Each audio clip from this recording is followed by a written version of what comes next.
London has produced some of the most ruthless criminal organisations in the world. Not Chicago, not New York. London. A city that built its gangs across centuries, from the razor men who controlled racecourses in the 1920s to the armed networks that forced Scotland Yard to bring in MI5 just to gather enough evidence for a single conviction. Most people know the craze. Fewer know what was happening south of the river at the exact same moment, or what was financing the construction of Canary Wharf, or which pensioners pulled off the largest burglary in English legal history at the ages of 67, 74, and 76. Today we are going through 10 of the most notorious gangs ever to operate in this city. The people behind them, the operations they ran, the sentences they received, and what happened after. Welcome to the channel. If this is your first time here, subscribing is free and helps more than you would think. Let us get into it. Section 1. The Cray Twins / The Firm. Born on October 24, 1933 in Hoxton, East London, Ronnie and Reggie Cray grew up in a two-bedroom house on Valence Road in Bethnal Green. Their father, Charles, was a door-to-door dealer of old clothes and jewellery. Their mother, Violet, was the fixed point of the family, a woman who defended her sons without reservation for the rest of her life. The older brother, Charlie, completed the household. 3 boys, a working-class street, and a neighbourhood that ran on loyalty before it ran on anything else.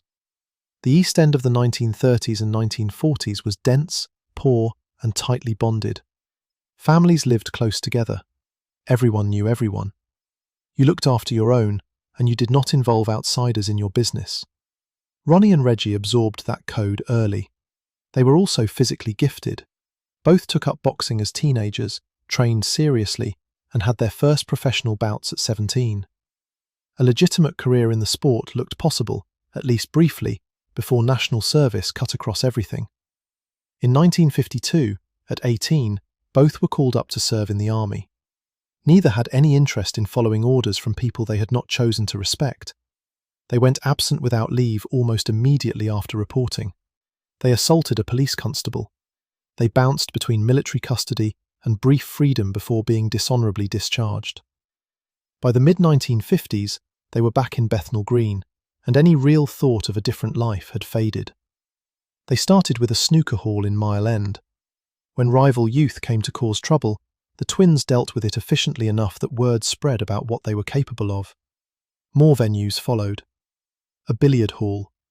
A club in Knightsbridge called Esmeralda's Barn, which became one of the better-known members' clubs in London at the time. By the early 1960s, they had associates across East London collecting money from local businesses, a system of influence that extended from Bethnal Green outward into the West End, and a growing reputation that reached considerably further than their actual postcode. The network they ran became known as the Firm.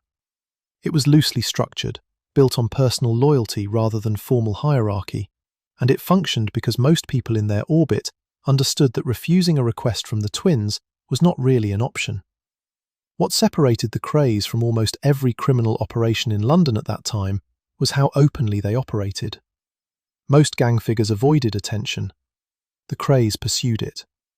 They understood, perhaps better than anyone around them, that visibility was its own form of protection. If you were seen at the right events, photographed with the right people, associated with enough legitimate faces, you became harder to prosecute. Not impossible, but harder. They were photographed by David Bailey, one of the most celebrated portrait photographers in Britain, during a period when Bailey was also shooting the Beatles and the Rolling Stones. The pictures circulated widely. The twins appeared on television. They socialised with Judy Garland and were photographed alongside Diana Dawes. Frank Sinatra spent time at their clubs.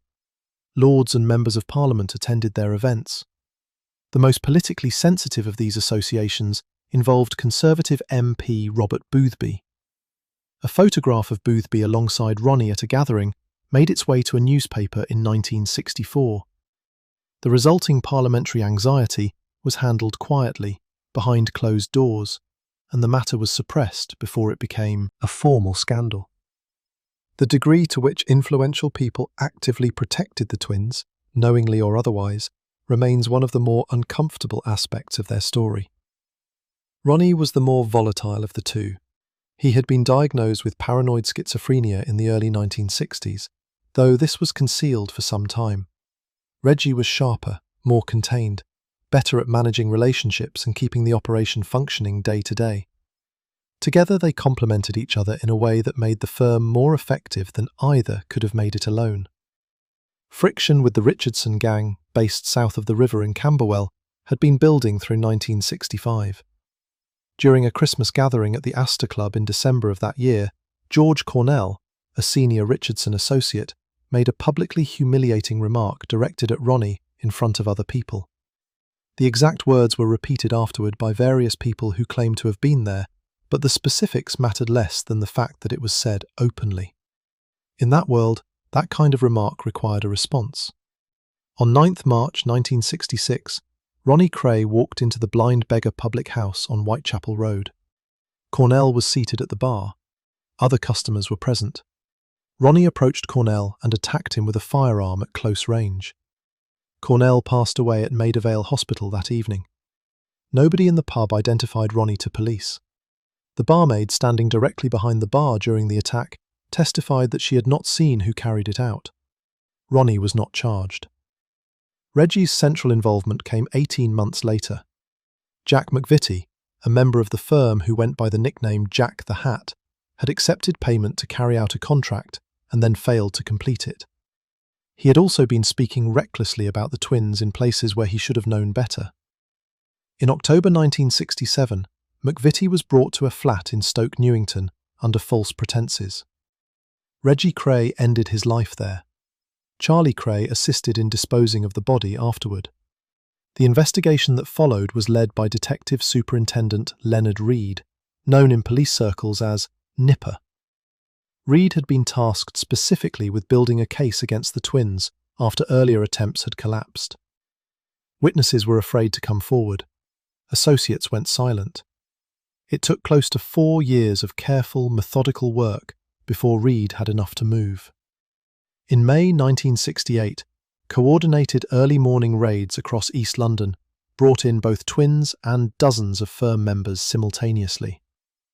The trial ran from January through March 1969 at the Old Bailey. Former associates who had stayed quiet for years finally gave evidence.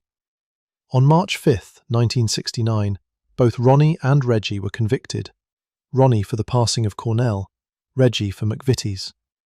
Both received life sentences with a judicial recommendation that they serve no fewer than 30 years. At the time, that minimum term was the longest recommended for convicted persons in English legal history. Charlie Cray received 10 years for his role in the disposal of McVitie's body. Ronnie spent the remainder of his life in Broadmoor Hospital in Berkshire, having been formally certified as suffering from paranoid schizophrenia. He passed away there in March 1995 from a cardiac episode, aged 61. Reggie remained in various high-security facilities across England. He gave interviews, wrote books, and eventually became as much a cultural reference as a convicted criminal. He was released in August 2000 and passed away 8 weeks later from bladder cancer. Both twins are buried alongside their mother Violet at Chingford Mount Cemetery in East London. By the time the sentences were handed down, the firm had already collapsed. The clubs closed. The associates scattered. The myth, however, has never really gone away.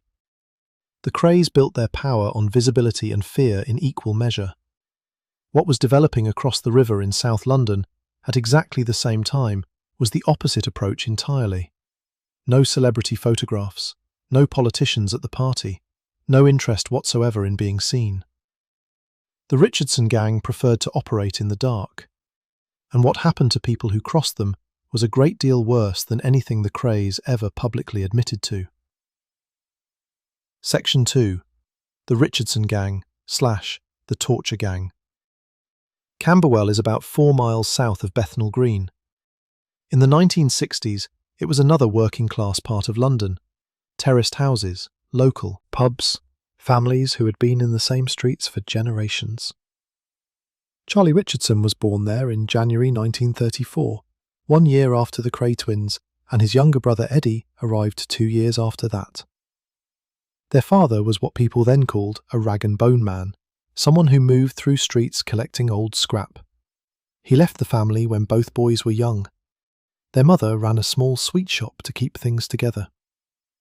Neither brother forgot what it felt like to grow up without much. Charlie was the dominant one from early on, sharper, more calculating, with a better sense of how to make situations work in his favour. He started with scrap metal. There was real money in it during and after the Second World War. Bombed buildings, decommissioned equipment, salvaged materials flowing through London in enormous quantities. Charlie understood the trade and he was good at it. By the mid-1950s, he had a legitimate scrap metal yard in Camberwell, and by the early 1960s, that yard was the front for something considerably larger. What the Richardson brothers built was, at its core, a collection operation. They moved through South London businesses, market traders, pub landlords, gambling operators, and established arrangements where regular payments were made in exchange for protection from disruption. The disruption, in most cases, was something the gang itself would have caused if the payments stopped. It was a system that required the people inside it to believe completely that there was no alternative. Maintaining that belief required demonstrations periodically of what happened to those who tried to refuse. Eddie ran alongside Charlie in the operation, though their styles differed. Charlie handled the broader business side, the deals, the connections, the forward planning. Eddie was more physical, more direct, quicker to reach for force when he thought it was needed. Between them, they managed an organisation that, by the mid-1960s, extended beyond South London into the West End and, through various business interests, as far as South Africa. The South African connection is one of the stranger parts of the story. Charlie had genuine business interests there, mining claims primarily, and used them to move money in ways that were difficult for British investigators to follow. There were later suggestions, never fully confirmed, that he had connections to South African state security services during this period, and that there had been an attempt to intercept communications belonging to then Prime Minister Harold Wilson. These claims were investigated at the time, but nothing concrete was ever established. The enforcer who became most associated with the gang was a man named Francis Fraser, known in London criminal circles as Mad Frankie. Fraser had been active in the underworld since his early teens. His criminal record by the time he joined the Richardsons was already extensive and included convictions going back to the 1940s. He had an established reputation for extreme physical force and very little concern about applying it. His involvement with the gang gave their operations a dimension of fear that went well beyond ordinary criminal intimidation. What the gang became notorious for was the manner in which they dealt with people who had stolen from them, owed them money, or were suspected of passing information to rivals or to police. Proceedings would take place at the scrapyard in Camberwell, conducted in a way that eyewitnesses later described as resembling a hearing. Charlie would preside, Eddie would present the accusations. The person brought in would be expected to account for themselves. The punishments that followed were extreme. Witnesses at the 1967 Old Bailey trial described being restrained in chairs. Teeth were removed using pliers. Toes were removed using bolt cutters. Electric shocks were applied using equipment that had been brought back from the Korean War. One account described a victim being beaten for close to 9 hours, then forced to clean the room afterward, using his own clothing. These were not random incidents. They formed a consistent pattern across multiple victims and multiple locations, carried out with a deliberateness that the prosecution at the eventual trial specifically emphasised. The lead prosecutor at the Old Bailey, Sabag Shaw QC, told the jury directly that what they were hearing about was not impulsive conduct. It was systematic, organised, applied without mercy. The gang's downfall accelerated in 1966. A confrontation in March of that year at a club in Catford called Mr. Smith's resulted in a shooting incident involving members of the Richardson network and another South London firm. Eddie Richardson was present. He was struck during the altercation. The police response to that night pulled several gang members into custody and opened an investigation that the gang could not contain. Arrests followed in July 1966. The timing became one of those strange historical details that people who lived through it remembered clearly. The raids happened on the day England played West Germany in the World Cup final. While most of the country was watching television, police were moving through South London addresses and taking people into custody. The trial that followed opened at the Old Bailey in April 1967. 8 defendants were in the dock. The prosecution called a succession of witnesses who had, in many cases, remained silent for years out of fear. One former gang member, Johnny Bradbury, agreed to give evidence for the prosecution after being convicted of a separate serious offence in South Africa and facing execution there. In exchange for his testimony, arrangements were made. Several other witnesses were given new identities and relocated after the trial, some permanently. The jury was put under police protection during the proceedings. The details that emerged in court were severe enough that this was considered necessary. Charlie Richardson was found guilty of fraud, demanding money with menaces, and causing grievous bodily harm. His sentence was 25 years. He was not released until July 1984, 18 years later. In 1980, while in an open prison, he left without permission and remained absent for close to a year, at one point distributing gifts at a children's event while dressed as Father Christmas, in what was described at the time as an attempt to generate public sympathy for his requests for release. It did not work. Eddie had already received 5 years for his role in the Catford incident before the torture trial concluded. That sentence was extended by a further 10 years following the main verdict. He eventually returned to court in 1990 when he was convicted of involvement in the importation of approximately £70 million worth of narcotics. He received a 35-year sentence, of which he served 12. Mad Frankie Fraser received 10 years at the 1967 trial. Over his full criminal career, spanning decades and multiple convictions, he served somewhere between 40 and 42 years in custody in total. Charlie Richardson passed away in September 2012, aged 78. The brothers had not spoken in years by then, following a falling out over money during Eddie's second prison term. Before we move on, if you're enjoying this analysis, please consider subscribing. It helps the channel tremendously. While the Richardsons and the Krays were consuming each other's energy in South London and the East End during the 1960s, a completely different kind of operation was being assembled elsewhere. No territorial conflict, no street-level intimidation. Just a very precise plan to take an extraordinary amount of money from a train moving through the English countryside in the middle of the night, and the longest combined sentence in British criminal history that came with it. Section 3. The Great Train Robbery Gang. The overnight mail train that left Glasgow on the evening of 7th August 1963 was carrying more cash than usual. The money was old notes being withdrawn from circulation by the Bank of England, used, untraceable, bundled into 120 mailbags, loaded into the second carriage from the front. The total came to £2,631,684. Nobody outside of a very small circle within the Royal Mail was supposed to know that figure. Somehow a group of criminals in South London knew it well in advance. The man who assembled the operation was Bruce Reynolds. He was born in 1931 at Charing Cross Hospital in central London and grew up in Putney. By his early 30s, he had established himself as one of the more capable organising figures in London's criminal underworld. Not the most physically imposing, not the most feared, but meticulous in the way he planned operations and careful about who he brought into them. He had carried out a number of successful armed robberies before 1963, including a security van job at Heathrow Airport the previous year that brought in £62,000. That operation had gone smoothly. Reynolds believed a much larger target was achievable with the right team. Over several months in 1962 and early 1963, Reynolds built a crew of around 15 men, almost all of them from South London.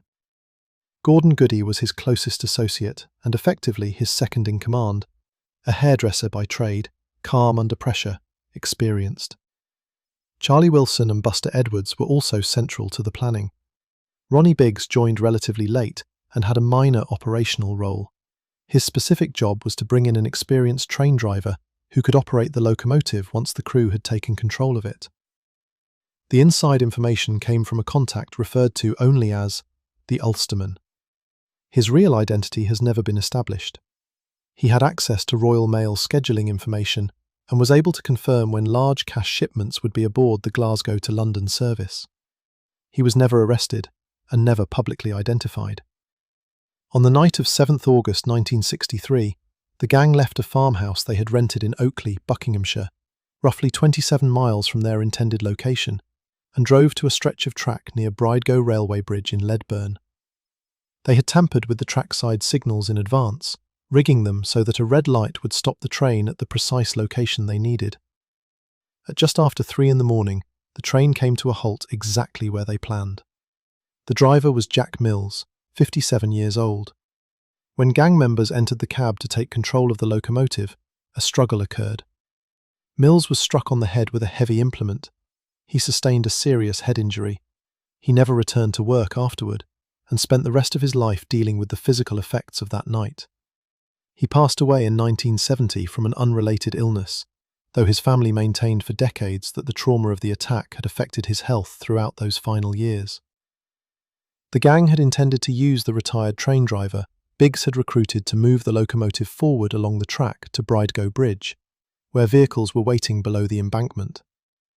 That driver found the modern locomotive far more complex than the older models he knew and was unable to operate it. Mills, despite his injuries, was persuaded to drive the train the remaining distance himself. Below the bridge, a human chain of gang members passed 120 mailbags down the embankment and loaded them into vehicles. The entire operation from stopping the train to leaving the scene took around 20 minutes. The gang drove to Leatherslade Farm and divided the cash over the following days. One detail that later became well known: they played a game of Monopoly at the farmhouse using real banknotes. The planning that Reynolds had devoted months to began to fall apart almost immediately afterward. The farm was supposed to be cleaned and vacated within days. It was not. A local resident became suspicious of activity at the property and contacted police. Officers arrived at Leatherslade Farm and found it full of evidence: sleeping bags, food, empty packaging, and crucially, fingerprints. Prints were found on a ketchup bottle, on a Monopoly board, and on various surfaces throughout the building. Those fingerprints identified most of the gang. Reynolds himself evaded capture for 5 years. He assumed a false identity and moved around England before eventually settling with his family in Torquay. Metropolitan Police detectives realised who he was and arrested him there in November 1968. He was offered a deal by the Director of Public Prosecutions, plead guilty, and the authorities would not pursue his wife and son on additional charges. He accepted. His sentence was 25 years. He served 10 and was released in 1978. Ronnie Biggs received 30 years. He escaped from Wandsworth Prison in July 1965, 15 months into his sentence, hidden inside a furniture removal vehicle. He made his way through France, Australia, and eventually to Brazil, where he lived openly and gave interviews to journalists for decades. He returned voluntarily to England in 2001, was returned to custody, and was eventually released on compassionate grounds in 2009 due to serious ill health. He passed away in December 2013. Gordon Goody received 30 years and was released in 1975. Charlie Wilson also received 30 years, escaped from Winson Green Prison in 1964 and was eventually recaptured in Canada in 1968. The gang as a whole received a combined total of more than 300 years in prison sentences across all participants. Most of the money was never recovered. The Great Train Robbery required careful planning over months, a network of trusted contacts, and information sourced from inside a legitimate institution. 20 years later, a group operating out of the same South London criminal network would use the exact same principles: inside knowledge, precise timing, a specific target, to carry out what remains the largest armed theft in British history. Section 4. The Brinks-Mat Robbery Gang. At 6:40 on the morning of November 26, 1983, 6 men in balaclavas entered a warehouse on the Heathrow International Trading Estate in West London. They were expecting to find approximately £3 million in cash. What they found instead changed British criminal history. The warehouse belonged to a security company called Brinks-Mat, a joint operation between the American firm Brinks and a London-based transport company. Unit 7 of the estate was considered one of the more secure storage facilities in the country. It had electronic systems, physical barriers, and a small team of overnight guards. Getting past all of that should not have been straightforward. It was straightforward because one of the guards on shift that morning had told the gang everything they needed to know. Anthony Black was a security guard employed at the warehouse. He was also the brother-in-law of one of the robbery's lead organisers, Brian Robinson. Black had provided Robinson with detailed information about the facility, shift patterns, security codes, the layout of the vault, and crucially, the fact that an unusually large shipment was being held at the site temporarily during transit. That shipment was not cash. It was 6,800 bars of gold bullion, divided across 76 boxes, weighing approximately 3 tons in total. Its value at the time was £26 million. The gang overpowered the guards inside the building. To obtain the vault combination, they threatened to set one of the guards alight, using fuel they had brought with them. The combination was provided. The vault was opened. The gang loaded the gold into vehicles they had positioned outside and left the site. The entire operation took a matter of minutes. Robinson and the other lead organiser, Mickey McAvoy, were identified and arrested relatively quickly. Black had been traced almost immediately. His connection to Robinson was not difficult for investigators to find. Under questioning, Black gave information that led police to Robinson and McAvoy. At trial, both men received 25-year sentences. Black received 6 years and was later relocated under a new identity for his own protection after cooperating with the investigation. The gold itself presented a problem that Robinson and McAvoy had not fully solved before the robbery took place. You cannot walk into a bank with 3 tons of gold bullion without immediate questions about where it came from. It needed to be processed, disguised, and sold through channels that would not trigger investigation. McAvoy, already in custody, reached out through intermediaries to a man named Brian Perry. Perry brought in Kenneth Noy. Noy was born in Bexley Heath, Kent, in 1947. He had built a reputation in South London criminal circles as someone who understood how to move money and goods through legitimate-looking channels. He owned a substantial property in West Kingham, Kent, with extensive grounds. He had contacts in the gold trade. Perry also brought in a Bristol-based gold dealer named John Palmer, who had access to smelting equipment. The method they developed was to melt the stolen gold bars down and mix the molten material with copper, which changed the colour and the carat rating of the resulting product. The altered gold was then sold through legitimate channels as scrap. The operation functioned for a period, but the volume of cash being generated eventually attracted attention. When the gang withdrew £3 million in cash from a single bank branch in Bristol, the transaction triggered an alert that reached both the Treasury and law enforcement. In January 1985, Metropolitan Police detectives mounted a surveillance operation focused on Noy's property in Kent. An undercover officer, Detective Constable John Fordham, was deployed to observe activity on the grounds. Fordham was discovered by Noy in the garden of the property late at night. A confrontation occurred. Fordham received multiple stab wounds and passed away at the scene. Noy was charged with taking Fordham's life. At trial, he argued he had not known the man in his garden was a police officer and had acted to defend himself and his property. The jury accepted that argument. He was found not guilty. However, a subsequent investigation found 11 gold bars from the Brinks-Mat shipment hidden at his home. In 1986, Noy was convicted of conspiracy to handle the stolen gold and of evading VAT on its sale. He was sentenced to 14 years and fined £500,000. He was released in 1994 after serving 8 years. John Palmer was acquitted of handling the gold at the same trial.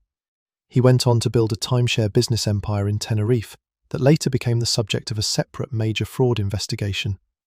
He was found fatally attacked at his home in Essex in June 2015, and the circumstances of his passing have never resulted in a successful prosecution. The scale of what the Brinks-Mat gold financed after it entered the criminal economy is difficult to overstate. Investigators and journalists tracking the money in the years that followed identified links to London's property market during the mid to late 1980s, a period of rapid development, particularly in the Docklands area. Some researchers have suggested that proceeds from the stolen gold were invested into legitimate construction projects during that boom, effectively embedding criminal money into the fabric of the city. The exact amounts and specific projects have never been fully confirmed. By 1995, investigators had frozen the assets of 57 individuals connected to the case, including properties and accounts in multiple countries. Lloyd's of London, which had insured the shipment, paid out a record £26 million. Of the 3 tons of gold taken that morning in November 1983, only a fraction was ever physically recovered.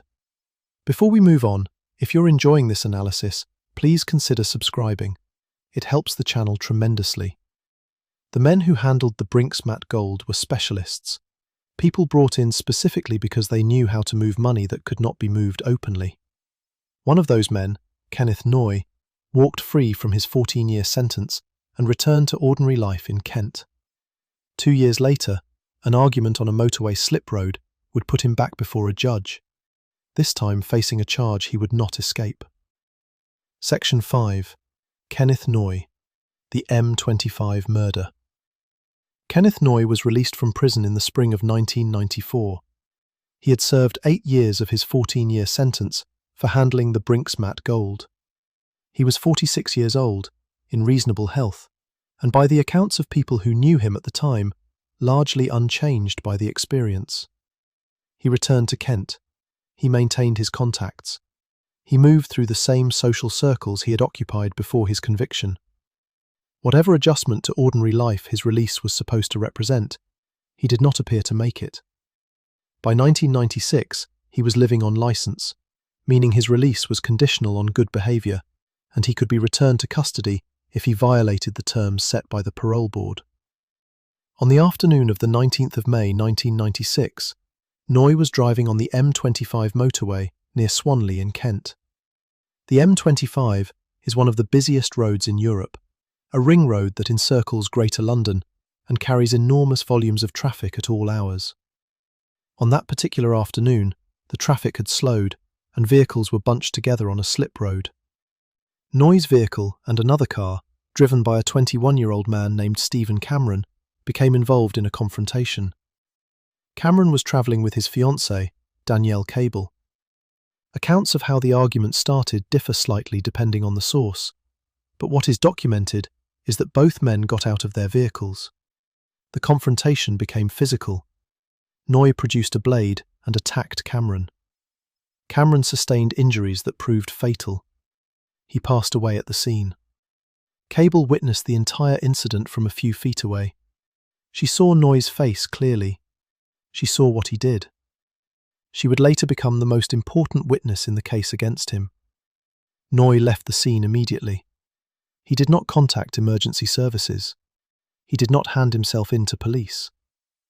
Within hours of Cameron losing his life on that slip road, Noy was making arrangements to leave the country. He had connections, resources, and experience in disappearing. He used all of them. By the time a warrant for his arrest had been issued, he was already abroad. What followed was one of the most extensive manhunts British law enforcement had conducted for a single suspect in the modern era.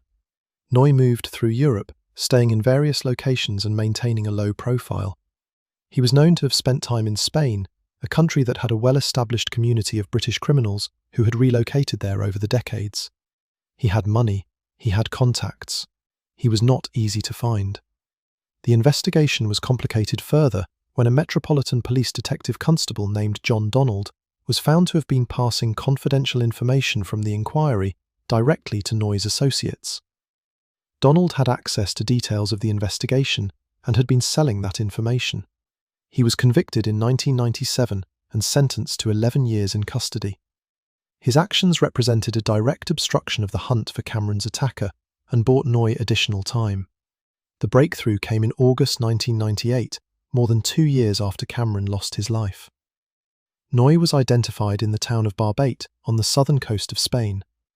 Spanish authorities, working alongside British detectives, arrested him there. He was extradited back to the United Kingdom to face trial. The case against him rested significantly on Danielle Cable. She had seen his face at close range in daylight. She had no reason to lie and every reason to be afraid. In the period following the incident, she received threats that she interpreted as warnings to stay silent. She gave evidence regardless. In court, she described exactly what she had witnessed on that slip road. Her testimony was direct and consistent. Noy's defense was that Cameron had been the aggressor, that the confrontation had been initiated by Cameron rather than by himself, and that he had responded out of fear for his own safety rather than with any intention to cause serious harm. The jury did not accept that account. On April 14, 2000, Kenneth Noy was convicted of taking Stephen Cameron's life. He was sentenced to life imprisonment with a recommended minimum term of 16 years. He was sent to HMP Whitemoor in Cambridgeshire, one of the high-security facilities in the English prison estate. He remained in the prison system for years beyond his minimum term. Various legal challenges and parole applications were made on his behalf over the following 2 decades, none of them successful for a long time. In June 2019, after serving 20 years of his life sentence, Noy was released on licence. He was 72 years old. Cameron's father, Ken Cameron, responded publicly to the news of his release. He said he was totally devastated and that he had hoped that day would never come. He added that life should mean life. The story of Kenneth Noy across those 3 decades, the Brinksmat conviction, the acquittal for the passing of DC Fordham, the years of handling stolen gold, the fatal confrontation on the M25, the 2-year manhunt, the eventual conviction, adds up to one of the more complete portraits of a certain kind of London criminal figure. Not a gang leader in the traditional sense, not someone who commanded territory or ran a structured organisation, but someone deeply embedded in the networks that connected legitimate business, property, criminal money, and the legal system. Someone who understood how things worked and used that understanding for a very long time before it finally stopped working for him. Danielle Cable, the witness whose testimony put him away, was reportedly placed under protection for an extended period following the trial. The man who had been assigned to pass information to Noy's side served his 11 years and was released. The Cameron family have never expressed anything other than the view that justice, in Noy's case, was incomplete. While Noy operated largely as an individual moving between criminal networks, the organisation that emerged in North London during the same period took a very different approach, building something far more structured, far more deliberate, and far more difficult for law enforcement to dismantle.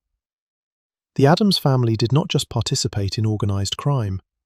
According to those who investigated them, they effectively became one of the most powerful criminal organisations the United Kingdom had ever seen. Section 6. The Clerkenwell Crime Syndicate, the Adams Family / A-Team. Barnsbury is a residential area in the London borough of Islington, North London. In the 1960s, it was a fairly ordinary working-class neighbourhood, the kind of place where large families lived in terraced houses and everyone on the street knew each other's business. A family of Irish descent moved into the area and eventually had 11 children. 3 of those children, Terence, known as Terry, Thomas, known as Tommy, and Patrick, known as Patsy, would grow up to build what law enforcement agencies and investigative journalists would eventually describe as one of the most powerful criminal organisations ever to operate in the United Kingdom. Terry Adams was the eldest of the 3 brothers and the one who took the lead in building the organisation. He was methodical, patient, and, by the accounts of police who spent years trying to prosecute him, exceptionally careful about how he communicated and what he put in writing. He understood the difference between being known as a powerful figure and being caught doing something that could be proven in court. For most of 2 decades, that understanding kept him out of a cell. The syndicate they established became known by several names. The press referred to it as the Adams family. Law enforcement used the term A-team in internal documents. Its formal designation, once investigators began building serious cases against it, was the Clerkenwell Crime Syndicate, named after the area of Islington where its operations were centred. The organisation took shape during the 1980s. It expanded through a combination of narcotics distribution, extortion, and financial fraud. The brothers divided responsibilities broadly along their strengths. Terry handled the strategic side, the relationships, the money, the overall direction. Tommy managed specific operations. Patrick, the youngest of the three and the most willing to deploy direct physical force, handled enforcement.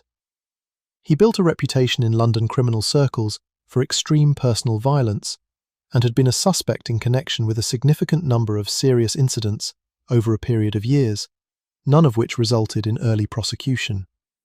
By the 1990s, the syndicate had accumulated estimated wealth of up to £200 million. It had connections to narcotics supply chains reaching into continental Europe and beyond. It was involved in the hijacking of gold bullion shipments, security fraud, and mortgage fraud.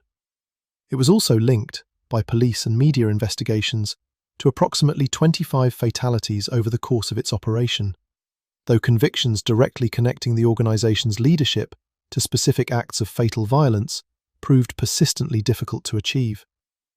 The difficulty was not accidental. The syndicate was alleged to have compromised the justice system at multiple points. Police officers, members of the Crown Prosecution Service, and individuals serving on juries were said to have been approached, bribed, or intimidated over the course of various proceedings. Defendants who should, in the assessment of investigators, have been convicted, walked free. The failures accumulated to the point where the Metropolitan Police eventually determined that an ordinary investigation was insufficient and brought in MI5, the Domestic Intelligence Service, to assist. A surveillance operation that ran for 18 months included a listening device concealed inside the sofa at Terry Adams's home in Barnsbury. Recordings made through that device ultimately provided material that contributed to his eventual prosecution. In March 2003, Terry Adams was arrested. The case against him took 4 more years to prepare and bring to trial. In February 2007, he appeared at the Old Bailey and entered a guilty plea to 1 count of conspiracy to launder the proceeds of crime. The prosecution established that he had laundered more than £1 million in criminal money between 1997 and 2005, cycling it through fake companies and cash transfers. On 9th March 2007, he was sentenced to 7 years in custody. It was the first time a senior figure within the syndicate had been convicted of a serious offence. The financial consequences extended beyond the prison sentence.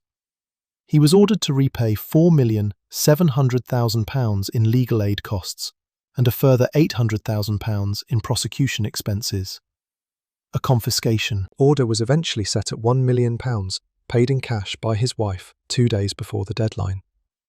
In 2011, while technically complying with reporting obligations attached to his release, Adams was found to have concealed more than £100,000 in expenditure, money spent on cosmetic surgery at a Harley Street clinic and on jewellery, and was given an additional 12 months for contempt of court. Tommy Adams had been convicted separately in 1998 of involvement in a narcotics importation scheme and received a sentence at that time. He appeared in court again in 2017, convicted of laundering more than £1 million through schemes that included routing cash from Manchester to Amsterdam, concealed inside consignments of coffee and clothing. He received 7 years. Patrick Adams was arrested in Amsterdam in August 2015, alongside his wife, following a warrant issued in connection with an incident in Clerkenwell in December 2013. The incident involved a former associate who was suspected of cooperating with police.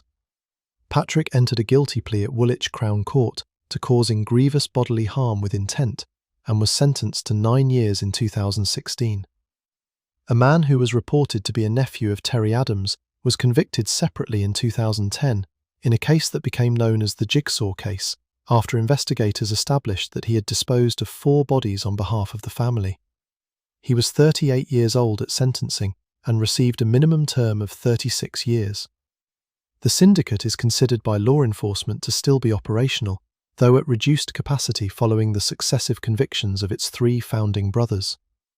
Before we move on, if you're enjoying this analysis, please consider subscribing. It helps the channel tremendously. The Addams family built their power over decades through patience, financial complexity, and a deliberate effort to stay invisible to the justice system for as long as possible. The gang responsible for the next case on this list took a completely different approach.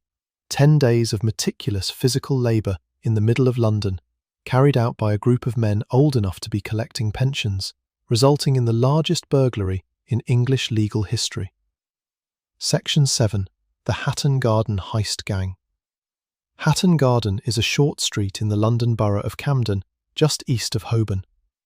For well over a century, it has been the centre of the British jewellery trade, a dense concentration of dealers, workshops, and storage facilities where extraordinary amounts of precious stones, gold, and cash pass through on any given working day.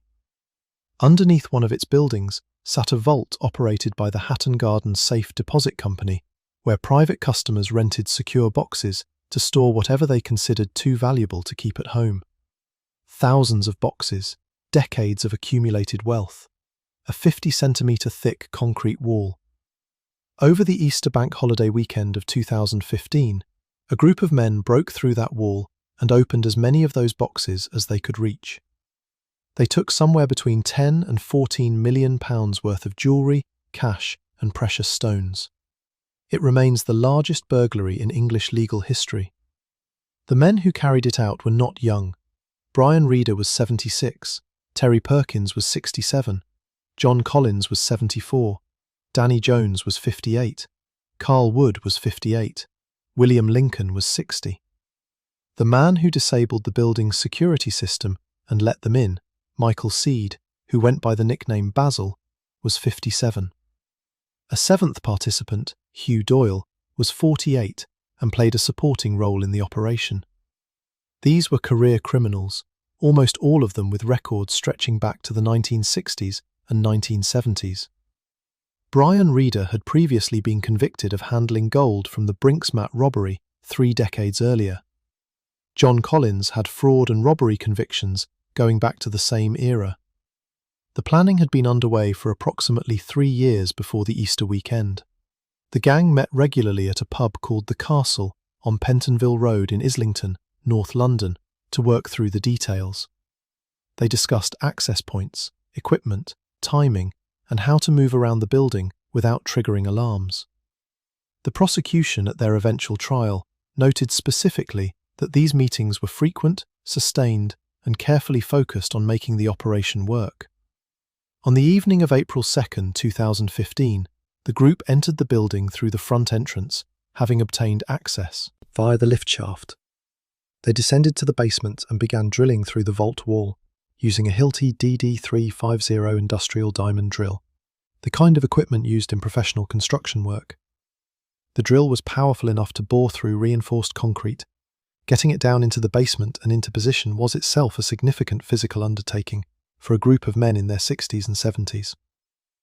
During the night of April 2nd, the Metropolitan Police received an automated alert indicating that a burglar alarm had been triggered at the premises. Officers did not attend. The alarm had come through on a system that, for administrative reasons, was not categorised as requiring an immediate response. The gang continued working. They returned the following night, April 3rd, completed the breach in the vault wall, and moved inside. Working with crowbars and angle grinders, they forced open as many deposit boxes as they could within the time available. They loaded the contents into large bags and wheelie bins that they had brought with them for the purpose. In the early hours of 5th April, they left the building and drove away. When staff arrived at the premises after the bank holiday weekend and discovered what had happened, the scale of it was immediately clear. The vault wall had a hole approximately 50 centimetres wide through it. Boxes were forced open throughout the vault. The response from the Metropolitan Police's flying squad was substantial and swift. CCTV footage from cameras across the surrounding area proved crucial. Investigators tracked the gang's movements across multiple cameras across different nights, identifying one of the vehicles involved. That vehicle was then placed under surveillance. Listening devices were deployed. Officers recorded conversations in which the men discussed what they had taken, where it was, and what they intended to do with it. Those recordings provided evidence that was directly used against them at trial. All 6 primary participants were arrested in May 2015. Reeder, Collins, Jones, Perkins, Wood, and Lincoln were all charged. At trial in early 2016, all 6 pleaded guilty. Collins, Jones, and Perkins each received 7 years. Reeder, who had suffered health problems during the period between his arrest and sentencing, received 6 years and 3 months. Wood received 6 years. Lincoln received 7. Doyle, whose involvement was assessed as less central, received a suspended sentence. Seed, Basil, was not among those arrested in May 2015. He had been careful to avoid the cameras that caught the others and had left no fingerprints at the scene that investigators could immediately link to an identity. He remained free for 3 years after his associates were sentenced. In March 2018, after an extended investigation, officers searched his home in Islington and arrested him. He was charged with conspiracy to commit burglary and with conspiracy to conceal criminal property. He was convicted at trial in March 2019 and sentenced to 10 years. He was also ordered in October 2020 to repay £6 million in proceeds or face an additional 7 years. Of the £14 million taken from those deposit boxes, only approximately £4.3 million has ever been recovered. The rest has not been found. Terry Perkins, who had told a fellow gang member before the operation that at least they could say they had one last go, did not live to complete his sentence. He passed away in HMP Belmarsh in February 2018. He was 69. Every gang covered so far in this list built its operation around money, moving it, taking it, or protecting the ability to keep making it. The next chapter is different. The Sabini gang, which predates all of them by decades, ran London's criminal underworld before the Krays were born, before the Richardsons were in school, and before any of the others had drawn their first breath. Understanding how organised crime took root in this city requires going back to a street in Clerkenwell in the years after the First World War. Section 8. The Sabini Gang. To understand how organised crime took hold in London, you have to start on a street called Saffron Hill in Clerkenwell. In the late 19th and early 20th century, Saffron Hill was the heart of what Londoners called Little Italy, a dense, tight-knit community of Italian immigrants who had settled in that corner of the city over several generations. The families who lived there kept to themselves, looked after their own, and operated within their own social codes. Out of that community came the man who would become the most powerful criminal figure in Britain between the wars. Charles Sabini was born on Saffron Hill on the 11th of July 1888. His birth name was Ottavio Handley, his mother was Scottish, his father an Italian immigrant named Ottavio Sabini, who had married into the Handley family. He took his father's surname and the nickname Derby, which stayed with him for the rest of his life. He grew up in the heart of the Italian community, the eldest of several brothers, in a household that was working class and deeply connected to the neighbourhood around it. His brothers, Harry, Joseph and George, are all part of what eventually became his organisation. The moment that established Sabini's reputation in criminal circles came in 1920 at a pub called the Griffin on Saffron Hill. A well-known enforcer connected to a South London gang made the mistake of insulting an Italian barmaid in the pub.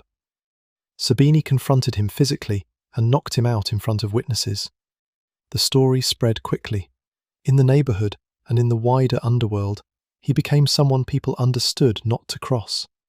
By that point, the criminal landscape in England revolved heavily around racecourses. Under the Gaming Act of 1845, horse racing was one of the only legal forms of gambling available, which meant that enormous concentrations of cash moved through racecourse environments on a regular basis. Bookmakers set up pitches at every major meeting, and those pitches needed to be allocated, managed, and protected. Criminal gangs across the country had recognised this opportunity for decades. By the early 1920s, several organisations were competing to control it. The main challenge to Sabini's authority came from a Birmingham-based operation led by a man named Billy Kimber, known as the Birmingham Boys, or the Brummagem Boys. Kimber had established dominance over racecourses in the Midlands and the North, and was attempting to extend that control into the southeast. His men began targeting Jewish bookmakers at London area racecourses, demanding payments and causing disruption. Those bookmakers turned to an East End community figure named Edward Emanuel for assistance. Emanuel brought in the Sabini organisation as protection. The conflict between the two sides escalated rapidly into what became known as the Racecourse Wars. In March 1921, members of the Birmingham Boys ambushed Sabini at Greenford Park trotting track.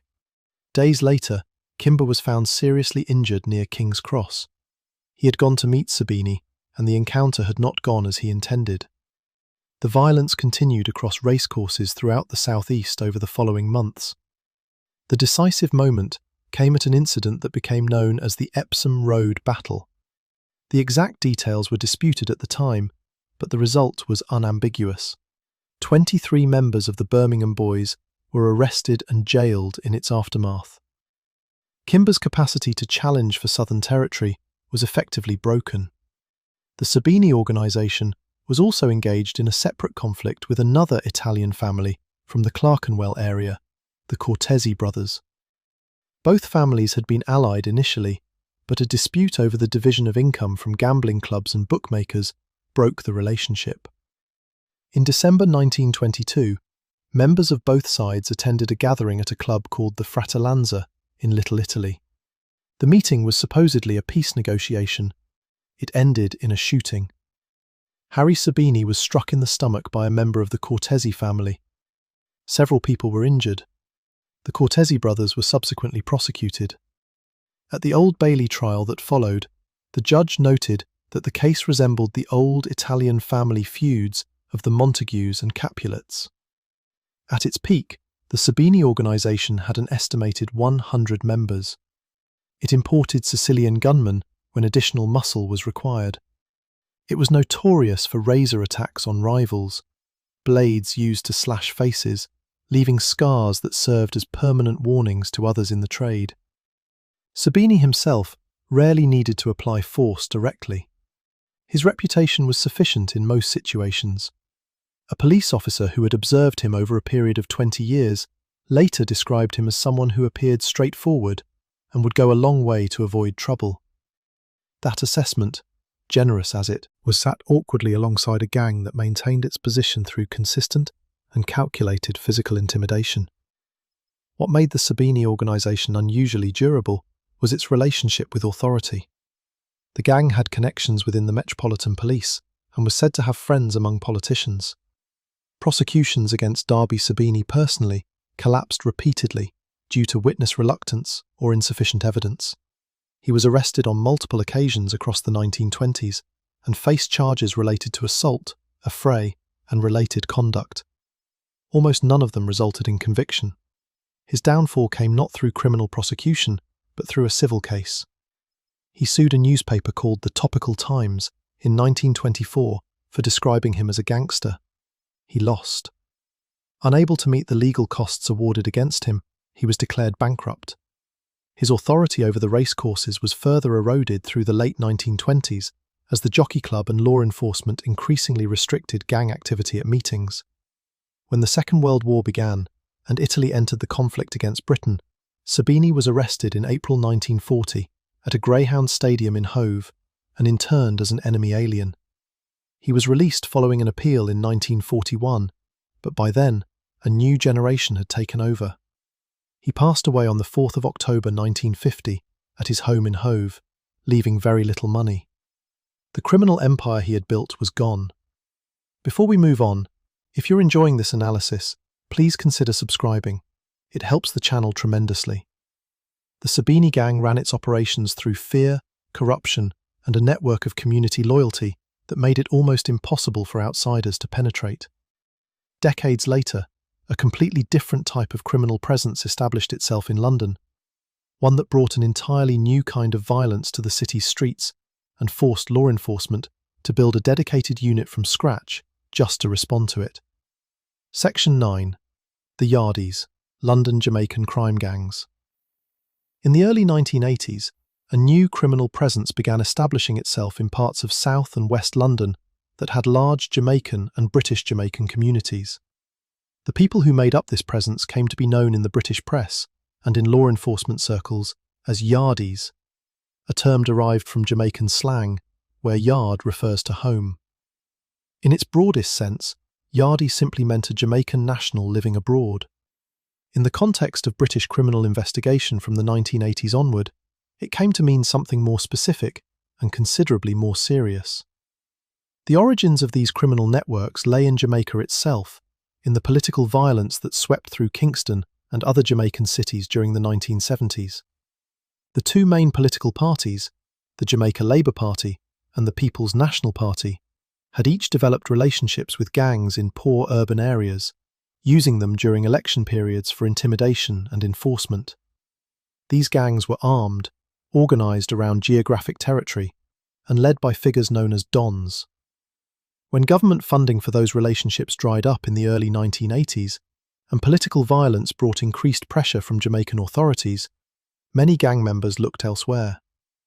Britain, with its established Caribbean communities, its historical ties to Jamaica, and its accessible borders at the time, became a destination. By the mid-1980s, Yardie-connected networks had taken hold in parts of Brixton, Hackney, Stoke Newington, Tottenham and Notting Hill. Their primary criminal activity was the supply of crack cocaine, a form of the drug that had begun spreading through American cities in the early 1980s and arrived in British cities around the same period. Yardie networks supplied crack to street-level dealers across black British housing estates, enforcing their control of those supply lines through firearms. Their willingness to use guns, in a country where firearms were relatively uncommon even in criminal circles, made them particularly dangerous. The structure of these networks was notably different from traditional organised crime. There was no central leadership, no single organisation with a hierarchy. Yardie networks were loose collections of individuals and small crews, connected through Jamaican community ties, shared criminal contacts, and shared supply chains, rather than through formal membership of any single group. This made them difficult for law enforcement to map and prosecute in the way they could pursue a more structured organisation, like the Adams family or the Firm. On the 20th of October 1993, Police Constable Patrick Dunn was conducting routine patrol duties in the Clapham area of South London. He responded to reports of a disturbance on Cato Road. He encountered the aftermath of a fatal firearms incident involving individuals connected to Yardie networks. As he arrived at the scene, PC Dunn was fatally attacked. He passed away from his injuries. He had not been the intended target. He was in the wrong place as the violence unfolded around him. His passing marked a significant moment in the public understanding of how serious the gun crime problem connected to these networks had become. No one was successfully prosecuted for his passing for many years. The Metropolitan Police response eventually took the form of a dedicated unit. Operation Trident was established in March 1998, following a serious escalation of gun-related incidents in the London boroughs of Lambeth and Brent. It was initially focused specifically on firearms offences within Afro-Caribbean communities. By 2008, it had expanded its remit to cover all non-fatal firearms incidents across the Metropolitan Police area, and in 2012, it was restructured again as the Trident Gang Crime Command, responsible for tackling gang activity across London more broadly. Among the specific cases that resulted in successful prosecution, one of the most significant involved a man named Rohan Chung. In 2006, Chung was convicted at trial of the fatal attacks on 3 people, Noel Patterson and his daughters Connie and Lorna Morrison. He was described in court as a Jamaican gang member operating within Yardie-connected networks in London. He received 3 life sentences. An important qualification that ran through academic and law enforcement discussion of this period was the risk of applying the Yardie label too broadly. British police and researchers noted that the term had been used inconsistently and sometimes inaccurately to describe almost any gun crime within black British communities, regardless of whether Jamaican gang networks were actually involved. The over-application of the label obscured the genuine criminal networks that did exist and created a distorted picture of an entire community. What was not in dispute was the scale of the problem Trident was created to address, or the fact that it took years of dedicated investigative work before consistent prosecutions began to follow. The Yardie networks established gun crime as a defining feature of certain parts of London in a way the city had not previously experienced. But in the same years, those networks were taking hold in South and West London. A gang in North London was growing around a very different set of circumstances, one rooted in a single housing estate and a single night of civil unrest that left a police officer dead and a community under suspicion for decades. Section 10. The Tottenham Mandem, TMD. The Broadwater Farm Estate sits in Tottenham, in the London borough of Haringey, North London. It was built in the late 1960s and early 1970s as social housing, a raised network of interconnected concrete blocks, walkways, and residential towers designed to house thousands of people above street level. By the early 1980s, it had become one of the more economically deprived housing estates in the country, with high unemployment and strained relationships between residents and the Metropolitan Police.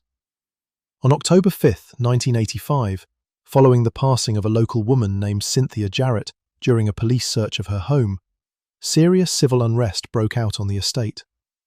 Officers were attacked. Vehicles were set alight.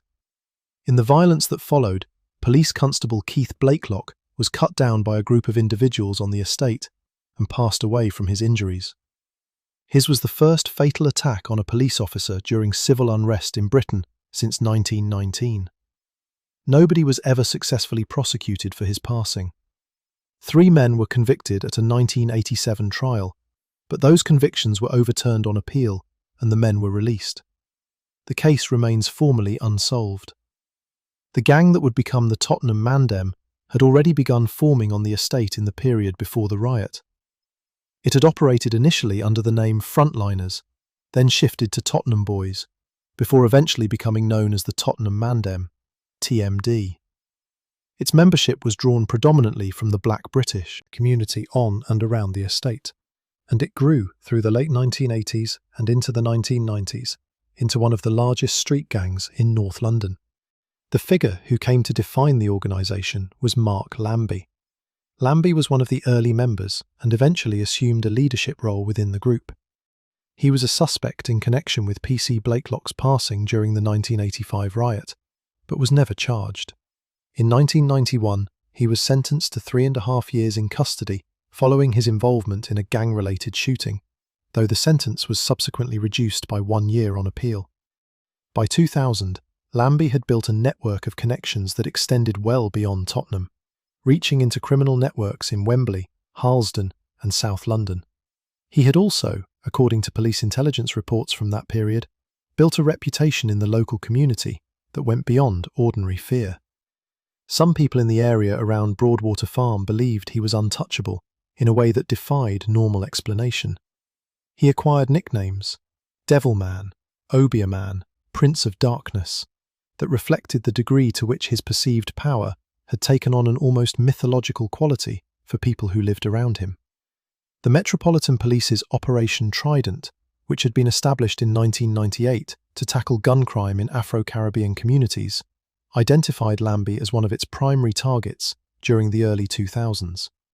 He sat at the top of their wanted list for an extended period. Officers found it difficult to build a prosecutable case against him directly. Witnesses in the communities where TMD operated were not willing to come forward.